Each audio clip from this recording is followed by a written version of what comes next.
સુરતમાં હીરા બજારમાં મંદીના માહોલ વચ્ચે લૂંટની ઘટના સામે આવી છે। 3 રત્ન કલાકારો સાથે મળી લૂંટ કરવાનો પ્લાન કર્યો હતો। 3 શખ્સોએ 2 કારીગરને ધમકાવી મિની હીરા બજારમાં છરીની અણીએ ₹80,000ના હીરાની લૂંટ કરી હતી। આ સમગ્ર ઘટના સીસીટીવી કેમેરામાં કેદ થઈ હતી। હાલ વરાછા પોલીસે ગુનો નોંધી આરોપીઓની ધરપકડ કરી છે।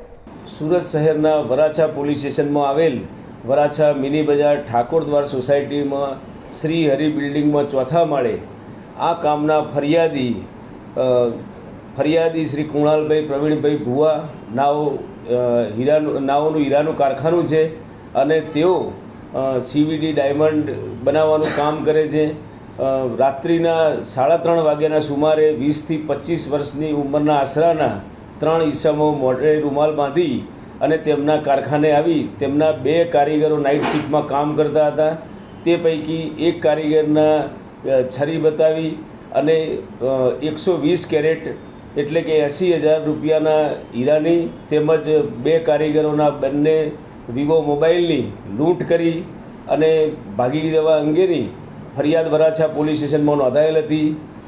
આ બાબતે માનનીય પોલીસ કમિશનર શ્રી અનુપમસિંહ ગેહલોત સરના માર્ગદર્શન હેઠળ અને સૂચના મુજબ સ્પેશિયલ CP સેક્ટર 1 સરના માર્ગદર્શન હેઠળ અને DCP ઝોન 1 સરની ગાઈડન્સ હેઠળ વરાછા પોલીસ સ્ટેશનના PI તથા તેમની સર્વેલન્સની ટીમે તાત્કાલિક આ બાબતે તપાસ હાથ ધરી અને આ કામે કુલ 3 આરોપીઓ તથા 1 જુવેનાઇલની ધરપકડ કરેલ છે।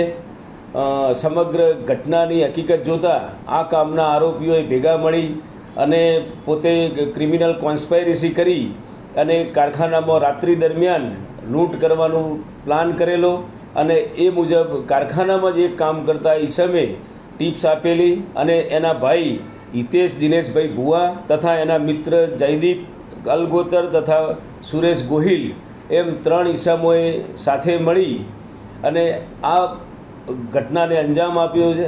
વરાછા પોલીસે તમામ આરોપીઓની ધરપકડ કરેલ છે। 80,000ના 120 કેરેટ વજનના હીરા તેમજ બંને મોબાઈલ મળી કુલ 90,000ની મત્તાનો મુદ્દામાલ હસ્તગત કરેલ છે। ત્રણેય આરોપીઓની ઊંડાણપૂર્વક તપાસ ચાલુ છે।